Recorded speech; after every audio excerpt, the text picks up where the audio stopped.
सबों को नमस्कार। आज इस गहन परिचर्चा में आप सबों को वेलकम है। आज एक बहुत ही महत्वपूर्ण विषय पर परिचर्चा करने के लिए हम लोग यहाँ पे जमा हुए हैं, वर्चुअल मीडिया में जमा हुए हैं। आज पूरे विश्व में एक अद्भुत तरह का परिस्थिति बनी हुई है। कोरोना महामारी जो बीते अक्टूबर नवंबर से शुरू हुआ था, पूरे विश्व में फैल चुका है और पूरे विश्व का सब देश, लगभग सब देश का आर्थिक सिचुएशन को, अर्थव्यवस्था को बहुत बुरी तरह से प्रभावित किया है।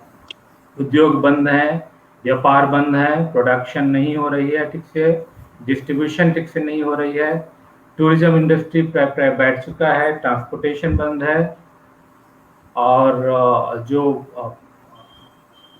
कुल मिला के पूरा का पूरा आर्थिक सिचुएशन बहुत ही खराब है। जहाँ तक भारत की बात करें तो, हमारे देश की बात करें तो हमारे देश भी उसी परिस्थिति से गुजर रहा है। यहाँ भी उद्योग धंधे बंद हैं, व्यापार बंद है, इंडस्ट्री बंद है, ट्रांसपोर्टेशन बंद है, टूरिज्म इंडस्ट्री बैठे हुए हैं। बहुत विकट परिस्थिति है। और हमारा झारखंड की बात करें तो झारखंड का सिचुएशन भी बहुत ही खराब है। आप लोगों ने देखा होगा कि कुछ दिन पहले बहुत संख्या में मजदूर जो दूसरे सिटीज में काम करते थे, अपने परिवार का भरण पोषण करते थे, उनको झारखंड वापस आना पड़ा और उसमें बहुत संकटपूर्ण परिस्थिति में वापस आए और यहाँ आने के बाद भी अनएम्प्लॉयमेंट बढ़ते ही जा रहा है। ये केवल झारखंड की स्थिति नहीं है, लेकिन झारखंड फोकस करके हम लोग बात करेंगे आज। तो ये परिस्थिति में हम लोग अभी हैं।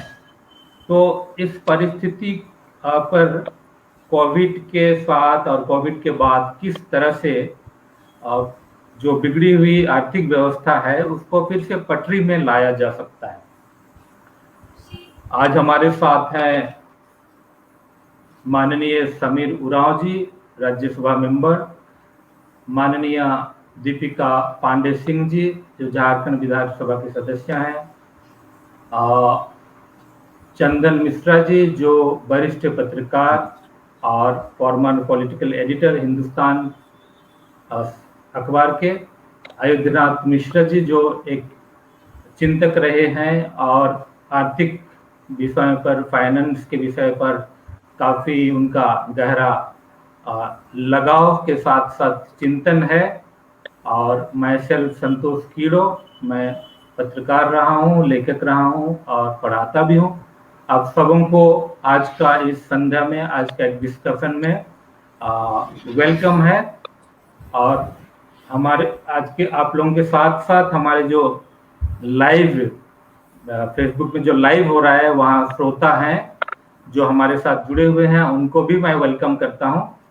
तो मैंने बता दिया कि सिचुएशन क्या है। ये टीवी डिबेट टाइप की नहीं होगी, ये गहन परिचर्चा होगा जिसमें ईच जो पार्टिसिपेंट्स हैं उनको अपना हिसाब से टाइम दिया जाएगा और हम लोग लगभग 40 मिनट का परिचर्चा करेंगे और अंत में कुछ सुझाव के साथ हम लोग इसको लास्ट करेंगे। तो सबसे पहले मैं शुरू करूंगा हमारे सांसद समीर उरांव साहब से कि झारखंड के साथ साथ पूरे देश एक विकट परिस्थिति से गुजर रहा है।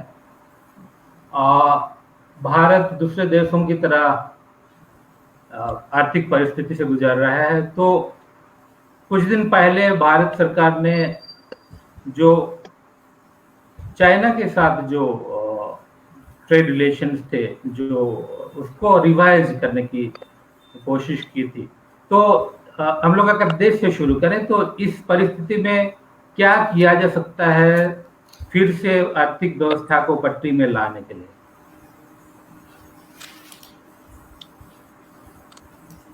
जी संसद महोदय,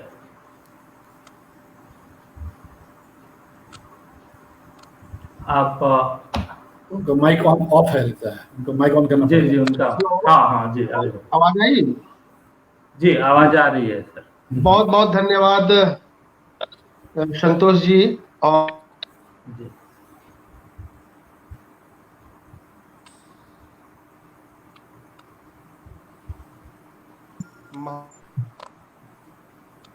निश्चित रूप से आज पूरा विश्व वैश्विक महामारी कोविड संक्रमण के कारण अस्त व्यस्त हो गया है।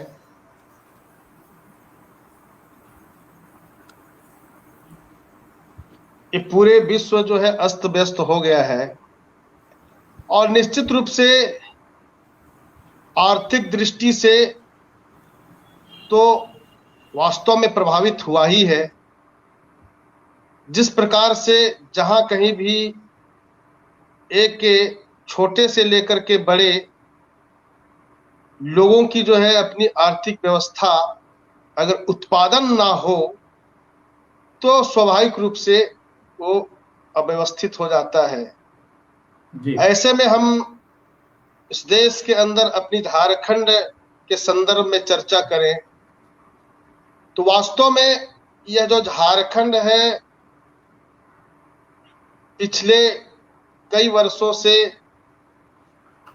कई विषयों पर कई कार्यों पर हम निश्चित रूप से देश के अन्य राज्यों से थोड़ा पिछड़े हुए रहे थे। बीच के कालखंड में निरंतर राज्य बनने के पश्चात हम अपने प्रदेश को ठीक ढंग से संवारने का काम, संवर्धित करने का काम चल रहा था, लेकिन ये वैश्विक महामारी के कारण निश्चित रूप से अस्त व्यस्त हो गया है। हम यहाँ की बात करें तो यहाँ जो झारखंड के अंदर जी। अपने जो है घरेलू उत्पाद, वनोत्पाद से लेकर के कई ऐसे छोटे छोटे कुटीर उद्योग के माध्यम से भी यहाँ अपनी आर्थिक स्थिति को सुदृढ़ लोग करते थे। आज निश्चित रूप से मैं कह सकता हूं कि इस दिशा पर आज भी अगर ठीक ढंग से, व्यवस्थित ढंग से, योजनाबद्ध तरीके से इसको आगे बढ़ाने से निश्चित रूप से यहाँ के स्थानीय लोगों की अपनी आर्थिक व्यवस्था सुदृढ़ हो सकती है। जैसे कई ऐसे पारंपरिक चीजें हैं जो बाकी जगहों में नहीं मिलते हैं, हमारे इस झारखंड के अंदर उत्पादित भी होता है और इसका जो है बाजार में जो है मांग भी होती है। जैसे आज देश के कई हिस्सों में जो है बंबू वर्क का काम हो रहा है, यहां भी उसकी कई संभावनाएं हैं, लेकिन यहाँ इस प्रदेश में उसको ठीक ढंग से, व्यवस्थित ढंग से, योजनाबद्ध तरीके से सरकार के माध्यम से भी हम कह सकते हैं इसको आगे नहीं बढ़ा पा रहे। जनजातीय क्षेत्र होने के नाते आप सब लोग जानते हैं कि यह जंगल पहाड़ों में रहने वाले हमारे गांव के जो है खास करके जनजाति भाई बंधु जो है उससे आश्रित रहते हैं।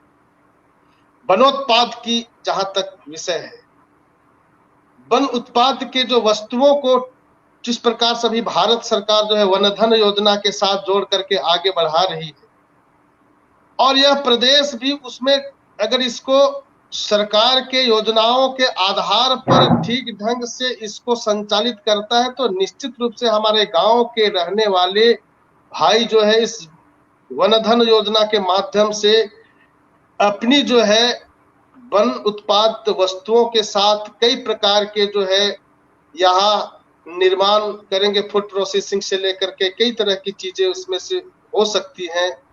उसको आगे बढ़ाने से उस जंगल के अंदर रहने वाले भी हमारे समाज के अंतिम इकाई के लोग भी अपनी आर्थिक स्थिति को सुदृढ़ कर सकते हैं। इस प्रकार की यहाँ झारखंड में संभावनाएं हैं और निश्चित रूप से ये कुदरत का देन है, भगवान की कृपा है कि अपार संसाधनों से हमारा यह राज्य परिपूर्ण है।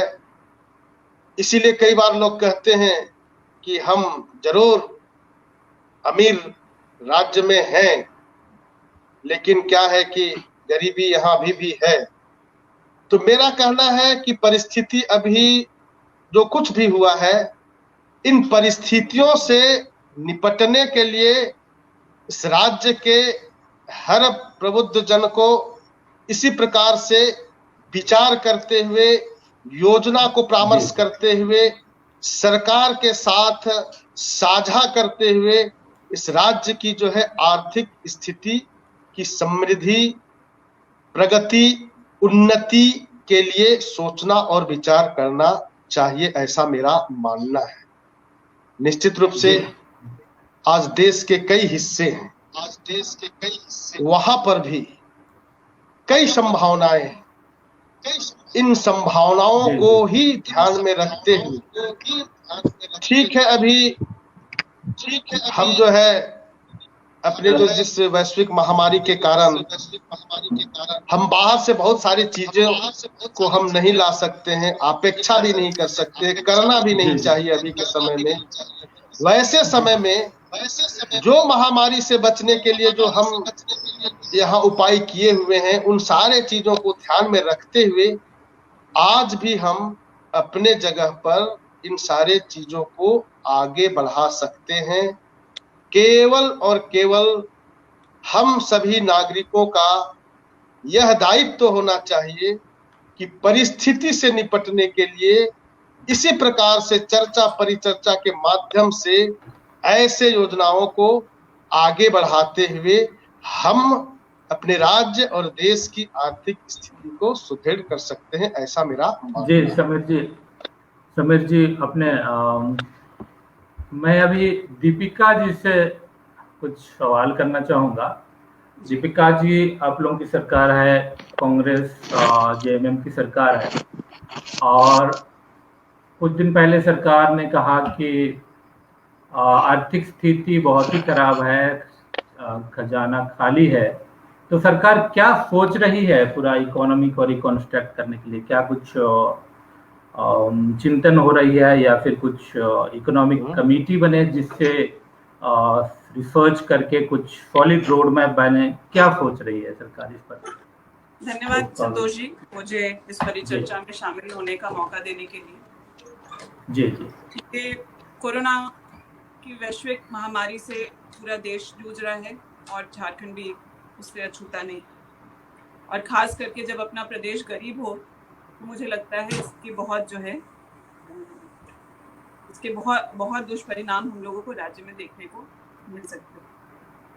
लेकिन जिस प्रकार से हम लोगों की सरकार में काम, अर्थव्यवस्था को संभालने के लिए जो काम शुरू किए गए, मुझे लगता है ये छोटे छोटे कदम झारखंड को स्वावलंबन की ओर लेकर के जाएगा। आपने देखा कि इस कोरोना के पूरे दौरान वो चाहे लोगों के भूख से लड़ाई लड़ने की बात हो, चाहे जो स्वास्थ्य सेवाएं उपलब्ध इस कम समय में भी जो स्वास्थ्य सेवाएं उपलब्ध कराने का प्रयास हुआ हो, या फिर जो हमारे जो ह्यूमन रिसोर्स है, जो हमारे माइग्रेंट वर्कर्स है, जो अप्रवासी हमारे मजदूर जो थे, प्रवासी मजदूर, उनको लाने के लिए जो पहल सरकार ने किया और जो पॉलिटिकल विल दिखाया, मुझे लगता है कि यह एग्जाम्पल सेट करता है पूरे देश में ही। हवाई चप्पल पहनने वाले लोगों को हवाई जहाज से लाया गया, और न सिर्फ उन्हें लाया गया बल्कि अब श्रम मंत्रालय के माध्यम से यह सुनिश्चित किया जा रहा है कि वो उनका निबंधन हो। आगे जब कभी वो अपने राज्य से बाहर जाएं तो उसकी जानकारी राज्य को होनी चाहिए, ताकि जो जिम्मेदारियां सरकार की हैं उसको जब ज़रूरत पड़े इस तरह से पूरा किया जा सके।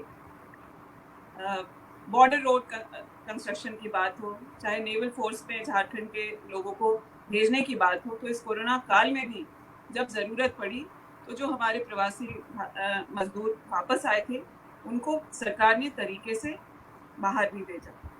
7 लाख मजदूर तकरीबन निबंधित हुए और उन्हें छोटा ही सही लेकिन एक राहत पहुंचाने का काम राज्य सरकार की तरफ से किया गया, और सभी के खाते में डायरेक्ट बेनिफिट ट्रांसफर की जो बात हम लोग करते हैं लोगों की सहायता करने के लिए, वो भी किया। जी, ये तो तुरंत उनको रिलीफ पहुंचाने के लिए थे, मैं और एक भी जानना चाह रहा था कि क्या कुछ रोड मैप बनाने की भी सोची जा रही है ताकि पूरा का पूरा इकोनॉमी को रिकॉन्स्ट्रक्ट किया जाए? बिल्कुल पोस्ट बिल्कुल कोविड, बिल्कुल ड्यूरिंग कोविड। सरकार इस बात के लिए बिल्कुल कमिटेड है, प्रतिबद्ध है कि हम लोगों को, अपने लोगों को ज्यादा से ज्यादा प्रयास करना है कि अपने यहाँ काम मिले। सरकारी कई सारी जगह हैं जो वेकेंट हैं, वो चाहे शिक्षक हो, कर्मचारी हो, एक अपॉर्चुनिटी वहाँ है जब हम अपने लोगों को रोजगार दे करके स्वावलंबन की ओर ले जा सकते हैं। दूसरा कि हम लोगों के यहाँ जी दीपिका, ये मुझे लगता है ये स्टडी करने की बात है कि हम लोगों का स्ट्रेंथ क्या है और हम लोग के यहाँ कंजम्पशन क्या है। आज के दिन झारखंड में हर उत्पाद के लिए हम लोग अन्य राज्यों पे या अन्य देशों पर निर्भर करते हैं। हम खुद ही स्वावलंबी नहीं है कि हमारे जो भी कंजम्पशन है वो भी हम लोग यहाँ प्रोड्यूस नहीं कर रहे हैं। तो झारखंड में जो रॉ मटेरियल है, जो हमारे रिसोर्सेज हैं और जो हमारा कंजम्पशन है, उसका स्टडी करके जिलावार इस डेटाबेस पर सरकार अगर सही नीतियां और कार्यान्वयन करती है तो मुझे लगता है कि आने वाले दिनों में इसका रिजल्ट हम लोगों को मिलेगा। और सरकार बीच बीच में जो जिन बातों पर निर्णय ले रही है, चाहे वो मनरेगा को इम्प्लीमेंट करने की बात है, लोगों को ज़्यादा से ज़्यादा रोजगार से जोड़ा जाए, इसके लिए जॉब कार्ड्स बनाने के लिए अलग मुहिम चलाया गया। वो चाहे मजदूरी हो, चाहे बगीचा लगाने की जो योजना बनाई गई, खेती हो, चाहे फिर खेल कूद के मैदान तैयार करने के लिए, ताकि झारखंड के जो खिलाड़ी हैं वो यही अवसर पा सकें, इस तरह के प्रयास हो रहे हैं। आपका जो कहना है कि आने वाले दिनों में और क्या क्या प्रयास होंगे, देखिए ये महामारी एक प्रकोप तो है ही, लेकिन ये एक अवसर भी है। जी। इसने हमें ये अवसर दिया है कि हम लोग ये सोचें कि हमारे लोग जो अभी तक बाहर चले जाते थे, उन्हें यहीं उनके स्किल के मुताबिक कैसे काम दिया जाए। आज अगर झारखंड का के लोग बाहर जाकर के कपड़ा उद्योग में काम कर सकते हैं, कंस्ट्रक्शन लाइन में काम कर सकते हैं, अगर किसी अन्य फैक्ट्रियों में काम कर सकते हैं, तो झारखंड में ही क्यों नहीं वैसे उद्योग लगाए जाएं और उन्हें यहाँ रोजगार दिया जाए। ये सोचने का मौका सरकार को मिला। पहली बार ऐसा हुआ। हम लोग कोयला के मामले में बहुत धनाढ्य हैं। हम लोग कोल रिच स्टेट है अपना, लेकिन हमें अपने जमीन की रॉयल्टी आज तक नहीं मिलती।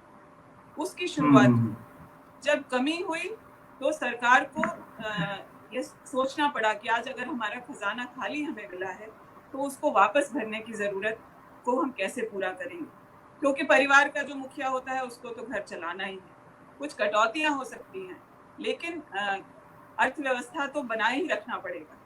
और मुझे लगता है कि यह समय है कि सरकार अपनी क्रेडिबिलिटी को दिखाए, जो निर्णय ले वो बहुत ट्रांसपेरेंट तरीके से, पारदर्शी तरीके से कहाँ कैसे खर्च किया जा रहा है, यहाँ की जनता को उसमें भागीदारी बना करके परिचर्चाएं करके। झारखंड में एक से एक बुद्धिजीवी हैं, आप जैसे लोगों का साथ सहयोग लेकर के भी यह सरकार यहाँ के लोगों की भलाई कर सकती है। या इस बात को हम लोग सब समझते हैं और पूरी जिम्मेदारी के साथ ये प्रयास हो रहा है कि चाहे वो एजुकेशन के लाइन में हो, क्यों नहीं Vellore institute of technology Jharkhand में हो सकता है, क्यों नहीं कोई मेडिकल कॉलेज जो है अपने यहाँ हो सकता है। देवघर को अगर एजुकेशनल हब के तौर पे तैयार किया जाए, गोड्डा जेनरिक मेडिसिन बनाने लगे, दुमका आपका जो वीवर्स हैं, हमारे यहाँ भी कई सारे बुनकर हैं, उस तरह की इंडस्ट्री जिसमें हम लोगों की ताकत है, जो रॉ मटेरियल है, बैम्बू की बात है। आईटी हब झारखंड में क्यों नहीं पतरातू में खोला जा सकता है। इन सब पर विचार करने का समय है और इस पर काम किया जा रहा है। आने वाले दिनों में इन सबको क्रियान्वित किया जाएगा। जी दीपिका जी, धन्यवाद। हमारे साथ डॉक्टर गिरिधर गौंझू जी जुड़ गए हैं। डॉक्टर गौंझू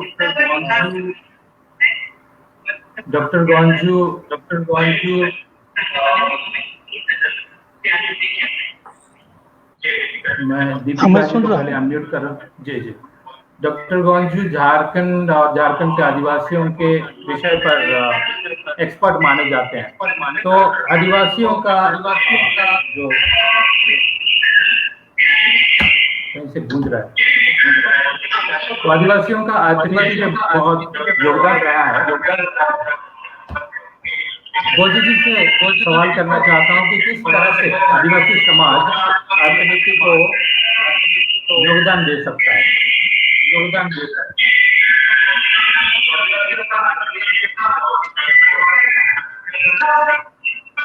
जोहार, गोजी जी नमस्कार। जी हाँ, झारखंड का जो देशज समाज है वो आदिम साम्यवाद का संपोषक रहा है। आदिम साम्यवाद कहने का तात्पर्य यहाँ सामाजिक समरसता, सामूहिकता, श्रम की महत्ता को विशेष महत्व दिया जाता है। इसको समझने के लिए कि किस प्रकार झारखंड का प्रत्येक गांव आत्मनिर्भर और स्वावलंबी बना हुआ था और अभी भी सुदूर क्षेत्रों में ये पूरी तरह से आत्मनिर्भर बना हुआ है। उसका सबसे ताज़ा उदाहरण है, क्योंकि झारखंड एक वन प्रदेश है, खान खनिज से भरा पड़ा है। यहाँ जनशक्ति, जल शक्ति, खनिज और अन्य चीज़ें, पशु पक्षी सबकी भरमार है।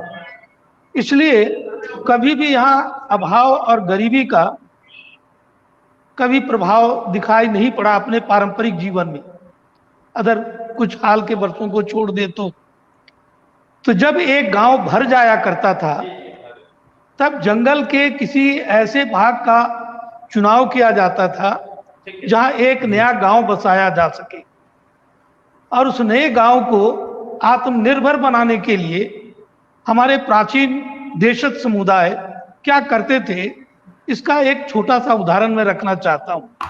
इससे बातें स्वावलंबन और आत्मनिर्भरता की बात सामने आ जाएगी। क्योंकि झारखंड जंगलों से भरा पड़ा था और जंगलों के बीच में ही हमारे पुरखों ने खेत खलिहान बनाए और खेत खलिहान के बीच में ऊंची जगह पर गांव बसाए और गांव के बीच में इन्होंने अखरा अर्थात अपना सांस्कृतिक केंद्र बनाया गांव के बीच में। जैसे ही एक नया गांव बसता था, सबसे पहले लुहार को दोना और कोना देकर आमंत्रित किया जाता था कि तुम हमारे गांव में आकर बसो, हम तुम्हारे रहने के लिए स्थान भी देते हैं और खाने के लिए भी व्यवस्था करते हैं, और बाद में तुम अपनी भी भूमि खेत खलिहान बना लेना। क्योंकि बिना लुहार के कोई भी सामाजिक काम या खेती गृहस्थी का काम नहीं हो सकता।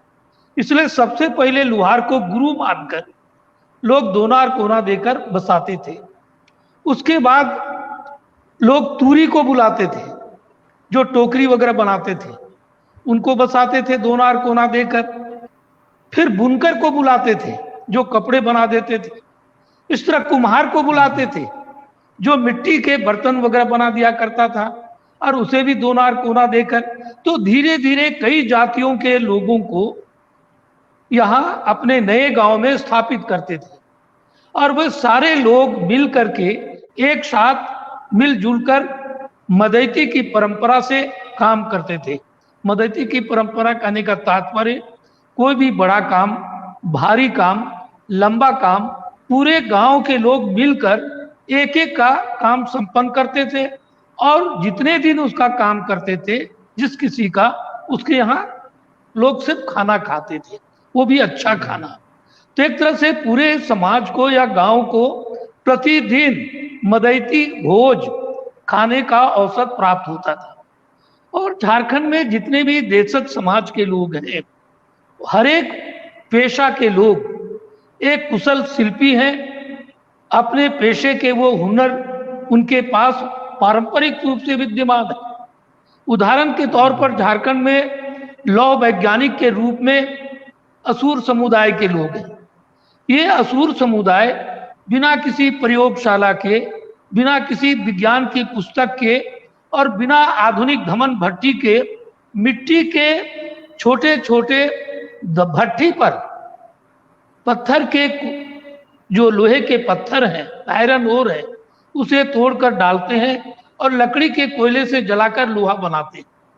और इस लोहे में जंग नहीं लगता और लोहे बनाकर लोग अपनी उपयोगी वस्तुएं, हल फाल कुदाल, जो भी उसकी आवश्यक चीजें हैं, उपकरण बनाया करते थे। इसी तरह लुहार लोहे का सामान बना दिया करता था, कुम्हार मिट्टी के बर्तन बना दिया करता था। हमारे जो ठठेरा कसेरा हैं, ये एक तरह से हमारे लिए बर्तन बना कर देते थे। हमारे जो बुनकर हैं, जिसमें चीक बड़ाई, स्वासी, जुलाहे, पाड़, ये सभी बुनकर जाति के हैं और सभी ये बुनकरों की अपनी अपनी बुनने की एक कला, उनके कपड़ों के निर्माण की एक पहचान है। उसी से लोग जानते हैं ये पाड़ का है, ये तांती का है, ये स्वासी का है, ये जुलाहे का है, ये चीक बड़ाई का है। कपड़े को लोग आराम से पहचान, और ये कपड़े जो घर पर बनते थे वो काफी टिकाऊ मजबूत होते थे, वो जल्दी फटते नहीं थे और इतने मजबूत, अगर आग भी लगती थी तो बहुत धीरे धीरे फैलता था। आज की तरह जो सिंथेटिक के कपड़े पेट्रोल की तरह जलते हैं वैसा नहीं जलता था, और ये टिकाऊ होने के कारण खूबसूरत भी है। आपकी जो पत्रिका आई है उसमें कई ऐसे दृश्य इसमें दिखाए गए हैं जो बड़े ही खूबसूरत और आकर्षक। उसके बारे में बात करेंगे। जी, मैं ये बोल रहा था कि आप जो बोलना चाह रहे थे बेसिकली कि झारखंड का जो पारंपरिक स्किल है जी, उसको हर आगे क्षेत्र बढ़ाया जा सकता है झारखंड का इकोनॉमी रिकॉन्स्ट्रक्ट करने के लिए। तो हम थोड़ा सा अभी जाना चाहेंगे चंदन मिश्रा जी के पास। चंदन मिश्रा बहुत ही सीनियर वरिष्ठ पत्रकार रहे हैं, पॉलिटिकल एडिटर रहे हुए हैं हिंदुस्तान अखबार के। चंदन जी, आप मेरी बात सुन पा रहे हैं?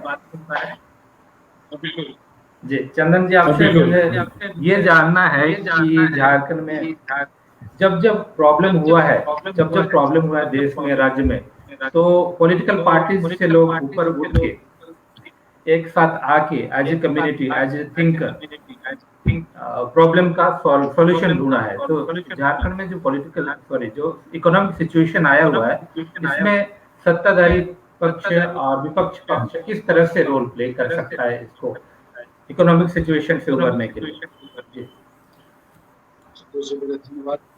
संतोष जी, पहले धन्यवाद, और पैनल में बैठे सभी लोगों का मैं धन्यवाद करता हूं, बल्कि ये अच्छी बातें निकल के आ रही हैं।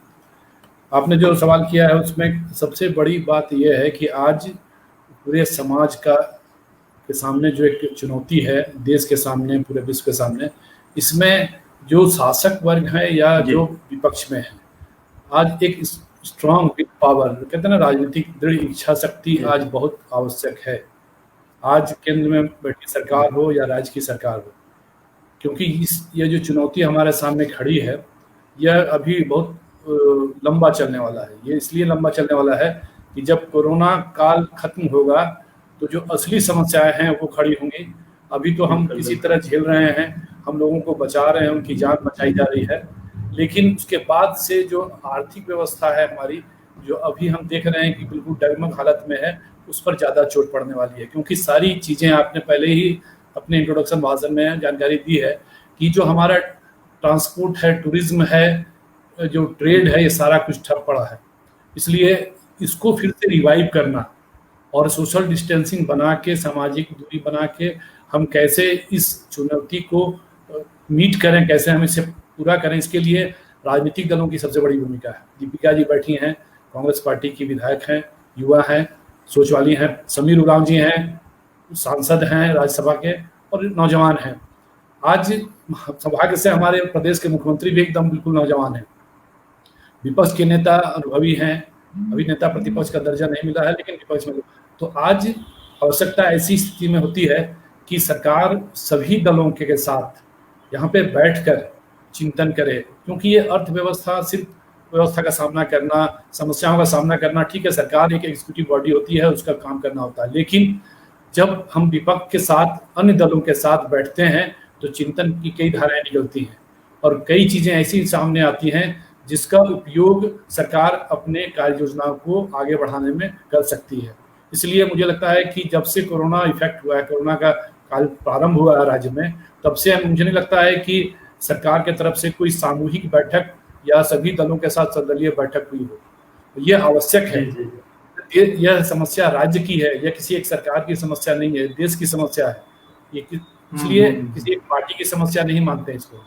और सौभाग्य से झारखंड में जो हमारी परंपरा है राजनीतिक दलों के परस्पर समन्वय की, ठीक है वैचारिक मतभेद होता रहा है, होगा ही, लेकिन सबसे महत्वपूर्ण बात यह है कि जब संकट की घड़ी आती है हमारे सामने, तो हम सब एकजुट होकर एक विचार के साथ एक मंच पर आते हैं और उन समस्याओं को जो सामने खड़ी है उसके निदान के लिए, उसके निराकरण के लिए हम सम्यक चिंतन करते हैं। क्योंकि कई पिछली सरकार या उसके पहले की सरकारें, हेमंत सोरेन को दोबारा मौका मिला है, मुख्यमंत्री हैं, ये अच्छी बात है, और सबकी बातों को सुनते हैं। आज शासक वर्ग को समाज के हर वर्ग के लोगों की बात सुनिए, हर विशेषज्ञों की, जैसे यहाँ लोग बैठे हैं, अपनी अपनी विधा के माहिर हैं लोग। और ये जो संस्था है, अध्ययन केंद्र है, इन्होंने जो काम किया है, मुझे लगता है कि एक जो पूरी की पूरी सामग्री तैयार करके जो रखी गई है, सरकार के सामने भी ये निश्चित रूप से गई होगी, तो ये चीज़ें आज थाती है। हम अगर उन चीज़ों को निकाल के, छान के, उनका उपयोग हम सरकार की योजनाओं को भविष्य में आर्थिक व्यवस्था दूर करने के लिए करें, तो मुझे लगता है कि बहुत महत्वपूर्ण है। एक चीज़ मैं इसमें जोड़ना चाहता हूँ, एक जो झारखंड के मामले में हम लोग हैं, बचपन से जन्मे पले बढ़े, और ये हमारी जो सबसे बड़ी शक्ति है वो वन, कृषि और श्रम। श्रम के मामले में हम लोग बहुत धनी हैं, जैसे वन और कृषि के क्षेत्र में। जो हमारी प्रोफेसर मौजूद साहब ने बहुत बढ़िया बात कही है, जो हमारी पारंपरिक व्यवस्था कृषि की रही है, कुटीर उद्योग की, घरेलू उद्योग की रही है, और जो हम बचपन से देखते आ रहे हैं कि बाजारों में जो चीज़ें पहले गांव से बन के आती थी सामान, वो अब विदेशी सामानों को कन्वर्ट कर दिया है।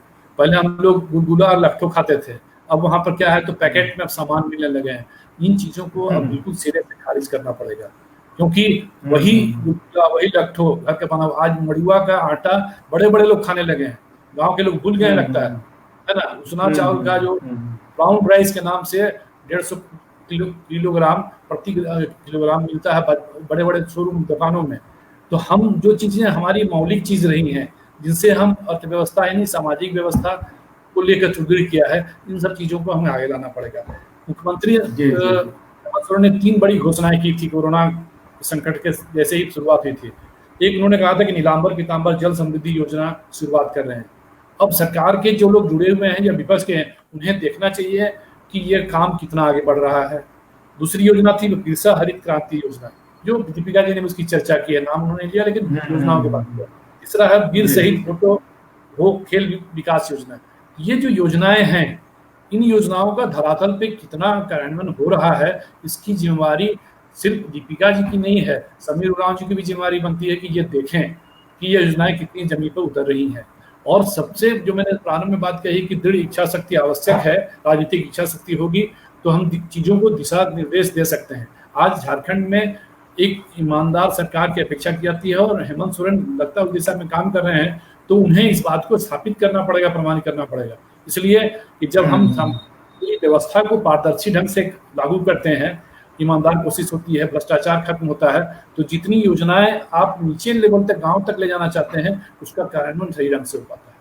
इसलिए एक बार इस कंडीशन में एक बार बैठे हैं, सत्ता पक्ष विपक्ष के लोग सारे दलों को बैठाएं, विशेषज्ञों को भी बैठाएं, और आने वाली चुनौती, अभी हमारी ये चुनौती खत्म नहीं हुई, ये चुनौती हमारी 4 महीने बाद और बड़ी होने वाली है, तो उसका सामना हम कैसे कर सकते हैं। जी धन्यवाद। जी, अब हमारे साथ आयुधनाथ मिश्र जी भी हैं, जो आर्थिक मामलों में गहन चिंतन रखते हैं, सामाजिक मामलों में उनका गहन चिंतन आते रहा है, राजनीति से तो जुड़े हुए हैं ही, और उन्हीं का दिमाग का उपज था ये जो झारखंड स्वावलंबन से स्वाभिमान तक, जिसका विमोचन हो चुका है। और इसमें देश के बहुत बड़े बड़े चिंतक, बहुत प्रोफेसर्स, उनका आर्थिक चिंतन लिखा हुआ है, और मुझे लगता है ये पथ प्रदर्शक हो सकती है पूरा झारखंडी समाज के लिए, झारखंड की सरकार के लिए। तो ये उनका बहुतों ने काम किया है, लेकिन उनका दिमाग में पहले आया हुआ था। पहले आया था कि कोरोना के काल में किस तरह से इकोनॉमी को, आर्थिक स्थिति को उभारा जा सकता है फिर से। तो उनसे हम जानना चाहेंगे कि क्या सोच था जो ये किताब को पैदा किया, क्या आप सोच रखना चाहेंगे? जी गुरु जी, सबको नमस्कार, जोहार। मेरी आवाज सुनाई पड़ रही है? बिल्कुल बिल्कुल सुनाई पड़ रही है। सबसे पहले मैं सबका स्वागत करूंगा, अभिनंदन करूंगा कि इतनी सुंदर ढंग से आप सबों ने अपनी बातें रखी और कहीं ना कहीं हम लोग कंक्लूसिव हो रहे हैं। तो ऐसी स्थिति में मैं 2-3 बातों की ओर ही ध्यान आकृष्ट करूंगा। समस्याओं के उत्पन्न होने के पश्चात निदान की जिम्मेवारी सरकार, समाज पर होती है। सरकार उसका बहुत बड़ा भागीदार है और समाज उसका आंशिक भागीदार होता है, या जितनी सरकार साझेदारी चाहती है उतना समाज की साझेदारी होती है। इसीलिए हम लोग के यहाँ कहा गया है रिस्पॉन्सिव कोऑपरेशन विथ गवर्नेंस। अब सरकार कितना रिस्पॉन्स लेती है हम नहीं जानते हैं, वो दीपिका जी का विषय है कि दूसरे से समर्थन और सहकार लेती है, लेकिन रिस्पॉन्सिव कोऑपरेशन के साथ अगर सरकार चलती है तो वो ज्यादा कारगर होती है। यहाँ 2 प्रश्न बड़े महत्वपूर्ण हैं, जीवन और जीविका। वर्तमान परिस्थिति ने इस प्रकार से निचोड़ के रख दिया है कि लाइफ एंड लाइवलीहुड बोथ का जो है क्वेश्चन हमारे सामने ज्वलंत हो रहा है, चाहे देश हो चाहे राज्य हो, दोनों के सामने। जहां तक अपनी इकोनॉमी की बात है, मैं बहुत शॉर्ट में व्याख्या में नहीं जाऊंगा, अपनी इकोनॉमी की बात है तो हमारी इकोनॉमी लगभग 70% निर्भर करती है सेंट्रल इकोनॉमी पर, गवर्नमेंट ऑफ इंडिया की इकोनॉमी पर। हम इस तरह से अपने को सॉल्वेंट नहीं कर पाए हैं कि हम स्टैंड बाई कर सकें 2 महीना भी, 4 महीना भी, 6 महीना भी। ठीक है, यह बात सही है कि मेजर इकोनॉमिक सोर्सेज जाते हैं गवर्नमेंट ऑफ इंडिया के पास, लेकिन हम आज 42% उसका शेयर भी प्राप्त कर रहे हैं। दूसरी तरफ अब इसमें बहुत बड़ा प्रश्न आता है कि हम कितने सचेत हैं। तो हमारे यहाँ सचेत होने की बात यही है, मैं शिकायत नहीं कर रहा हूँ, इसको शिकायत के लहजे में हमारे माननीय सांसद और सदस्य नहीं लेंगे, कि हमारे यहाँ राज्य का 5400 कुछ करोड़ रुपया पीएल अकाउंट में जमा है। हजारों सर्टिफिकेट केसेज पेंडिंग हैं, उनका निष्पादन हो तो कुछ राशि उसमें अच्छी निकल आएगी। दूसरा कि हमारा सीडी रेशियो रिसेंट जो है 57% अभी भी है, मात्र 57%। इसको हम 100% अगर करें तो हमारी इकोनॉमी को ये बूस्टअप कर सकता है।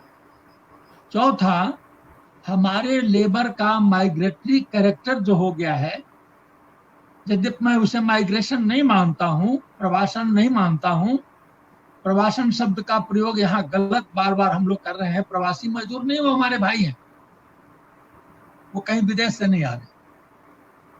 तो उनका रिवर्स माइग्रेशन जो होने वाली बात है अभी, ये एक अहम प्रश्न है जिसको हल करना है सरकार को, समाज को, भारत सरकार को भी, राज्य सरकार को भी। और इसको केवल यह कह देने से हमारा दायित्व तो नहीं दूर हो सकता है कि हमारे पास खजाना खाली है। खजाना खाली इसलिए कहा जा रहा है कि रिसेंटली दूसरी गवर्नमेंट थी, तो गवर्नमेंट में, प्रजातंत्र में सरकारें बदलती रहती हैं, लेकिन शासन नहीं बदलता है, व्यवस्था नहीं बदलती है, फिस्कल एडमिनिस्ट्रेशन नहीं बदलता है, कर प्रशासन नहीं बदलता है। अब यहाँ पता चला है कि कुछ मामलों में कर लगाने की बात आ रही है। तो मेरा अपना ओपिनियन है, मैं इसमें कोई विरोध नहीं कर रहा हूँ, कि ऐसी परिस्थिति में कर को बल्कि संसीमित किया जाए तो बेहतर होगा, क्योंकि कर देने की क्षमता लोगों में रह नहीं गई। बाजार संतुलन एक बहुत बड़ा कारण है।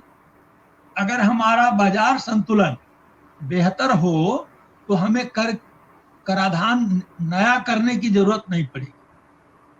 अब मैं आपको एक छोटा सा डाटा दे रहा हूं कि हमारी इकोनॉमी इतनी यहाँ की कमजोर रही है कि हम जो हमारा कर राजस्व है और करेतर राजस्व है, जिसको टैक्स रेवेन्यू और नॉन टैक्स रेवेन्यू कहते हैं, इन दोनों को मिला दीजिए तो हमारा एडमिनिस्ट्रेटिव एक्सपेंडिचर मीट नहीं हो पाएगा। तो हम कहाँ खड़े हैं? हम केवल उपभोक्ता बनकर के रह गए हैं, उत्पादक नहीं है। ऐसी परिस्थिति में हमें करना क्या होगा? तो बहुत बड़ा चैलेंज है वर्तमान सरकार के सामने, वर्तमान परिस्थिति में समाज के सामने। जी हम लोग जी हम लोग का लगभग कंक्लूड करने का सिचुएशन में है, तो लास्ट में हम जी आप जब कहें मैं कंक्लूड कर दूंगा। नहीं तो मेरा ये है सरकार को संसाधन वृद्धि के लिए उपक्रम करना चाहिए। अब इसके लिए नए क्षेत्र चुने जाने चाहिए। कमर्शियल टैक्स हुआ, चाहे वैट हुआ, चाहे जीएसटी हुआ, उसमें वृद्धि कर देने से हमारा कोई लाभ होने वाला नहीं है। नई बात ये आती है कि हम सीएसआर को कितना डेवलप कर पाएंगे। पहला कि सीएसआर को हम जितना अधिकतम हो सके, चाहे पीएसयू का हो, प्राइवेट इंडस्ट्रीज का हो, अपनी माइनिंग का हो, अदर्स के माइनिंग का हो, या अन्य किसी क्षेत्र का हो, हम पीएसयू से लेकर के समूचा इकोनॉमिक सेक्टर से सीएसआर पर प्रभावी भूमिका अदा करें। दूसरा होता है कि सीडी रेशियो को हम बढ़ाने के लिए प्रयास करें। सीडी रेशियो ही बढ़ेगा तो हमारे पास भारत सरकार का पैसा आ पाएगा, नहीं तो हमारा पैसा ही दूसरे राज्यों में जा रहा है। हम 100 रुपया जमा करते हैं, हमारे ऊपर खर्च हो रहा है 57 रुपया। तो सीडी रेशियो को बढ़ाया जाए। मैं चाहूंगा कि दीपिका जी इन बातों को ऊपर तक पहुंचाएंगे। तीसरा, पीएसयू के द्वारा जो इन्वेस्टमेंट हो रहा है, काफी बड़े पैमाने पर पीएसयू में इन्वेस्टमेंट हो रहा है, तो कंस्ट्रक्टिव हो, उससे इंफ्रास्ट्रक्चर डेवलपमेंट हो ताकि हमारे मजदूरों को यहाँ काम मिले, और ऐसा हो कि वो हमारी इकोनॉमी को बूस्टअप कर सके। सेपरेट इकोनॉमी अपने को वो लोग मत माने। वो लोग झारखंड की इकोनॉमी को अपनी इकोनॉमी माने। मैं बहुत सारी बातें इसमें कह सकता हूं, लेकिन समय नहीं है। तीसरा होता है कि पार्टिसिपेटरी इकोनॉमी डेवलप किया जाए।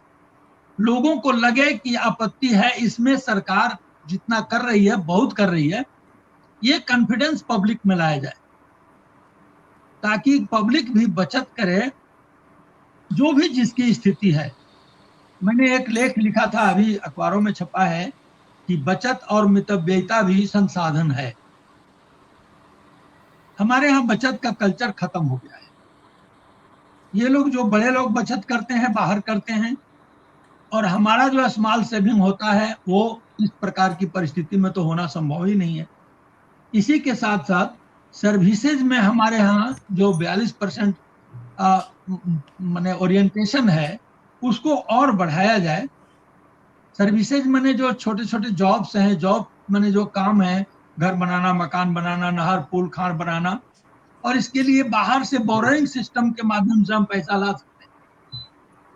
कोई जरूरी नहीं है कि हमारी इकोनॉमी बूस्टअप होगी तभी हम जो है इन सबों को पूरा कर सकें। तीसरा कि कुछ ऐसे स्कीम्स यहाँ पर हैं जिनको बंद कर देना 2 साल के लिए निहायत जरूरी है। जैसे इरिगेशन स्कीम, 70 के दशक के इरिगेशनल स्कीम्स यहाँ पर पेंडिंग पड़े हुए हैं जी, हम लोग, और अरबों रुपया उनमें हर साल पानी की तरफ बहाया जाता है, भ्रष्टाचार।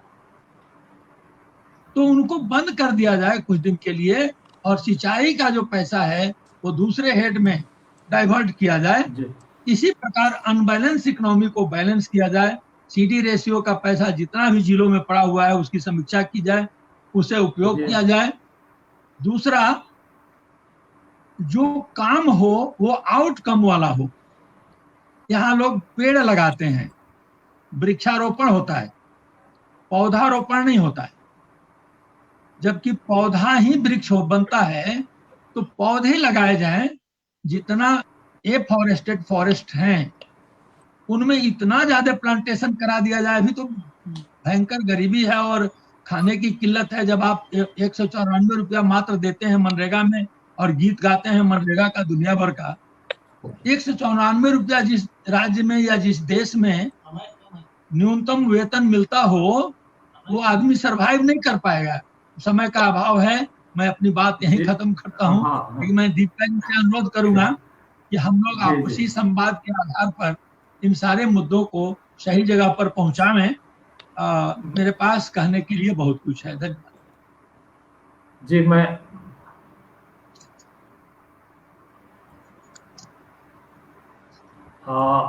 लास्ट 2 चीज करना चाह रहा हूं। समीर जी, मेरी बात सुनाई दे रही है? हेलो समीर जी, मेरी बात सुनाई दे रही है? लगता है नहीं। समीर जी, समीर जी सुन रहे हैं मेरी बात? हेलो समीर जी, उनका माइक ऑन कीजिए ना उनका। हाँ, माइक हमने ऑन किया। उसके लिए 2 जगह है। समीर जी, मेरी बात सुनाई दे रही है? समीर जी सुन पा रहे हैं मेरी बात? नहीं सुन। हम लोग लगभग कंक्लूड करेंगे। परिचर्चा हम लोगों का गहन हुआ है और बहुत सारा विचार आए हुए हैं।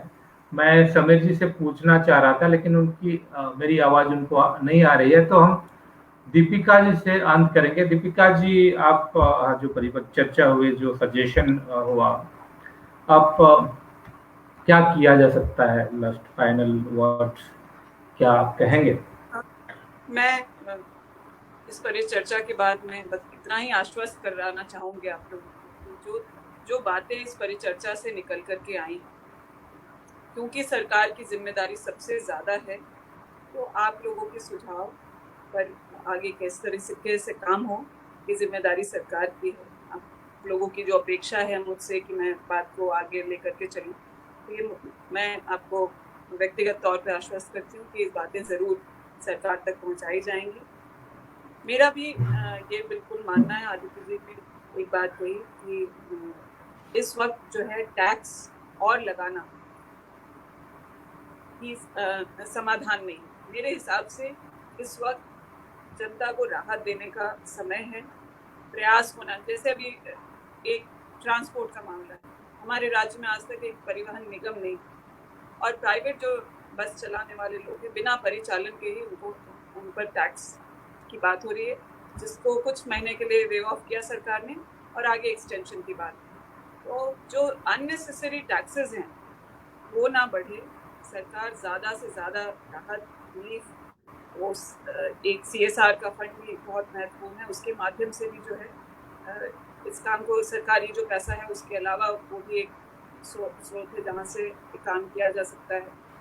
चंदन जी ने कहा कि राजनीतिक जो पॉलिटिकल विल है वो बहुत महत्वपूर्ण है इस समय, जब परिस्थिति आपको अनुकूल नहीं है, जब परिस्थिति अनुकूल नहीं है, तब आपकी राजनीतिक जो प्रतिबद्धता है वो बहुत मायने रखती है। मैं आश्वस्त करना चाहूँगी कि जो जितना 7 महीने का जो समय हम लोगों को मिला है, या सरकार की जो क्रियाकलाप है, आपने महसूस किया होगा कि वो प्रतिबद्धता है और जो सेंसिटिविटी अपने जनता के प्रति होना चाहिए वो भी सरकार को है। और बड़े निर्णय हों, राहत दिलाने वाले निर्णय हों, या रिस्पॉन्ड करने की जहाँ तक बात है, तुरंत रिस्पॉन्ड करने की भी बात सरकार के मुखिया महागठबंधन की जो ये टीम है उसमें है। और जो दिशा आप झारखंड के लिए आगे चाहते हैं कोरोना के बाद, वो मुझे लगता है उसको हम लोग ज़मीन पर उतारने का काम ज़रूर करें। जी, समीर जी फिर से जुड़ गए हैं। समीर जी, सुनाई दे रही है हमारी बात? हेलो आवाज आ रही है? तो जी, आवाज आ रही है। तो आवाज आई क्या? आवाज आ रही है, बस हम पूछना ही चाह रहे थे। तो 2 लाइन में लास्ट में जाते जाते 2 लाइन में कुछ क्या एडवाइस करना चाहेंगे आप? निश्चित रूप से और हम लोग कंक्लूड करेंगे। आज की जो परिस्थितियां जो उत्पन्न हुई है उसके हिसाब से आप सभी लोगों ने बहुत ही रचनात्मक विचार व्यक्त किए हैं। इसी विचार को हम सब लोग, चाहे सरकार के पक्ष हो, विपक्ष लोग हो, जो सामाजिक हो, प्रबुद्ध जन हो, कई ऐसे हमारे वरिष्ठ लोग हैं, जैसे अपने आदरणीय चंदन जी हैं, आदरणीय अयोध्या मिश्र जी हैं, इस तरीके जो लोग जो है इन सारे विषयों पर पूरा चिंतन करते हैं। यहाँ की जो परिस्थितियों को जो ये लोग अनुभव किए हुए हैं, चिंतन किए हुए हैं, ऐसे सारे विचारों को हम समग्रता के साथ विचार करते हुए निश्चित रूप से हम, चाहे सरकार का विषय हो, चाहे समाज का विषय हो, सारे चीजों को हम समन्वय करते हुए आगे बढ़ेंगे तो ऐसी सारी समस्याओं से हम निजात पा सकते हैं। जी, यही मेरा मानना अंत में मैं सबको अपने राज्यसभा मेंबर समीर उरांव जी को, अपने विधानसभा सदस्य दीपिका पांडे सिंह जी को, अयोध्यनाथ मिश्र जी को, चंदन मिश्र जी को, डॉक्टर गिरिधारी रामगंजू जी को और सबको, हमारे जो दर्शक है सबको मैं धन्यवाद कहना चाहता हूँ। और let us see what we should do, what we can do, but आदमी कभी हार नहीं माना है और मुझे लगता है कि यस, थैंक यू। और मैं सबको अनम्यूट कर रहा हूँ, अभी अनम्यूट कर रहा हूँ जी। पुनः प्रणाम। बहुत सबों को प्रणाम।